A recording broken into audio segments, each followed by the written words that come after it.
En este video vamos a aprender a hacer formalizaciones, o sea, pasar oraciones del lenguaje ordinario a ecuaciones proposicionales. Vamos a eso.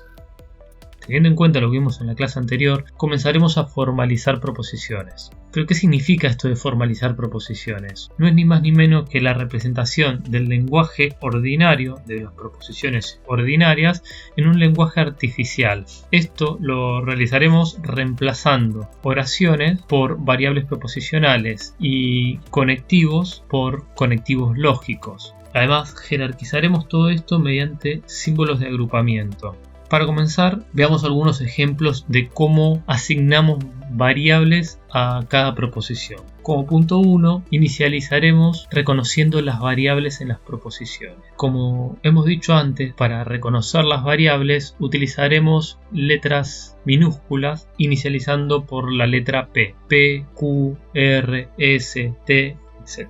En el primer ejemplo podemos ver una proposición tal que Juan Pablo es compositor. Eso es una única proposición a la cual le vamos a asignar una variable, la variable P. Si vemos un ejemplo un poco más complejo, por ejemplo, Rosario es empresaria, así como estudiante universitaria, vamos a ver que hay más de una proposición. Rosario es empresaria, le asignamos la variable P, estudiante universitaria, le asignamos la variable Q.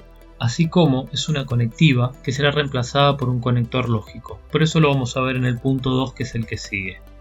Como decíamos recién, asignar operadores lógicos es el punto número 2 de la formalización. Y como veíamos en la clase anterior, nosotros vamos a estar trabajando con 5 operadores lógicos, 1 monádico y 4 diádicos. Los diádicos van a ser la conjunción, la disyunción, el condicional y el bicondicional, mientras que el monádico será la negación. Pero veamos los operadores lógicos con un ejemplo. Si practicamos los ejercicios de lógica, entonces aprendemos. Si identificamos las variables proposicionales, la primera variable sería practicar los ejercicios lógica, que sería igual a P, y aprendemos sería igual a Q. Como vimos en la clase anterior, si entonces o si P entonces Q era un condicional. Entonces podemos decir que practicamos los ejercicios de lógica en la variable P, si entonces es reemplazado por el operador lógico condicional, y aprendemos es Q, si condicional Q. Vamos a otro ejemplo un poco más sencillo. Los leones son salvajes y carnívoros. Los leones son salvajes es la variable P, carnívoros es la variable Q y el conector lógico AND o I es nuestra conectiva. Entonces tenemos P conjunción Q. Ahora bien, los dos ejemplos que vimos anteriormente fueron sobre conectivas lógicas diádicas. Hagamos un ejemplo sobre la conectiva lógica monádica que usaremos nosotros, que es la negación. La negación básicamente lo que nos va a servir es para reemplazar un modificador, el modificador no, o expresiones equivalentes al modificador no, como serían un no es cierto o es falso que o similares. Si lo vemos en un ejemplo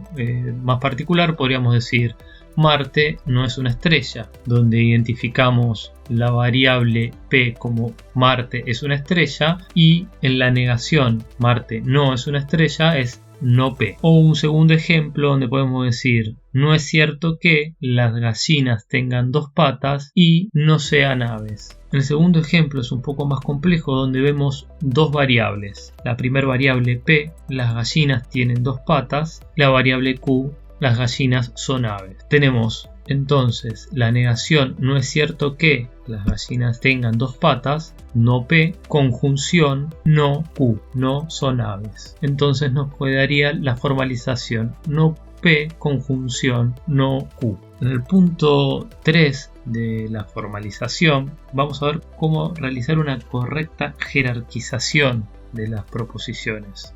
¿Qué significa esto de realizar una correcta jerarquización? Es agrupar todos los operadores dentro de signos colectores o signos de agrupación, de forma que podamos tener una idea lógica correcta de nuestra formalización. Para esto tenemos que tener en cuenta algunos puntos que nos ayudarán a realizar esta correcta jerarquización. Primero, solo van a representar jerarquía las conectivas diádicas: y, o, entonces, sí, solo sí y similares a ella. Segundo, para realizar la correcta jerarquización hay que tener en cuenta los signos de puntuación del texto a jerarquizar, ya que estos signos son los que van a identificar cuáles son los símbolos de agrupamiento que vamos a tener que utilizar. Y el tercer punto es cuáles son los puntos en el lenguaje ordinario que tienen mayor prioridad. El símbolo del punto seguido es el que tiene mayor jerarquía, le sigue el punto y coma y luego le sigue la coma. Pero veamos esto paso a paso y con ejemplos para que quede más claro. Veamos la regla de jerarquización, como dijimos antes. En el punto 1, donde se ubica el signo de puntuación más importante del texto, ahí es donde se encuentra ubicada la conectiva principal. Segundo punto nos dice que donde se encuentra un signo de puntuación, ahí se abre o se cierra un signo de colección, un signo de agrupamiento.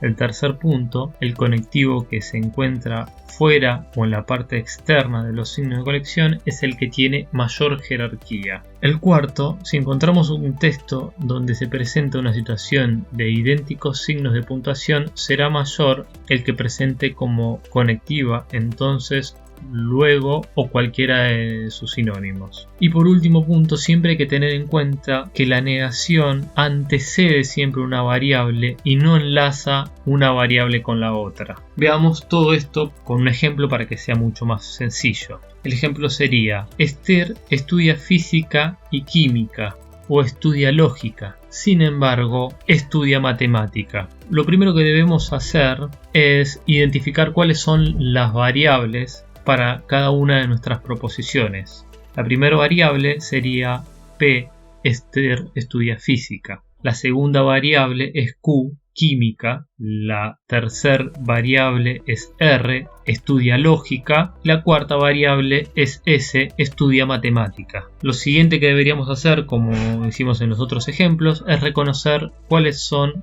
nuestras conectivas lógicas. Esther estudia física y lógica, el conector y la conjunción tenemos. Luego, química o estudia lógica, ahí encontramos otro conector lógico, el conector OR. Sin embargo, estudia matemáticas, y ahí encontramos nuevamente una disyunción en el sin embargo. Hasta el momento hemos encontrado o hemos podido realizar una correcta formalización en cuanto a la estructura de nuestras proposiciones. Encontramos las variables y sus conectivas lógicas: P, conjunción Q, disyunción B, conjunción S. Pero esto carece de jerarquización todavía.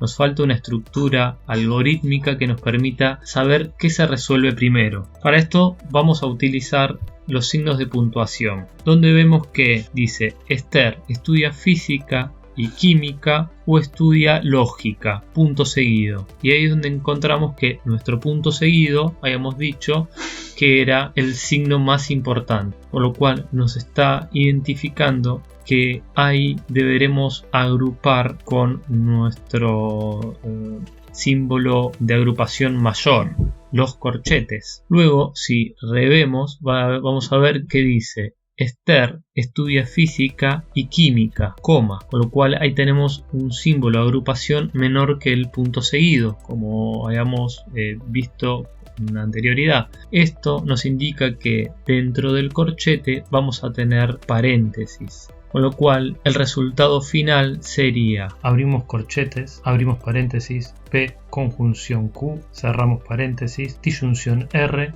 cerramos corchetes, conjunción S. Bueno, espero que les haya quedado el tema claro y vamos a seguir con algunas prácticas de formalización que les dejaré en la plataforma.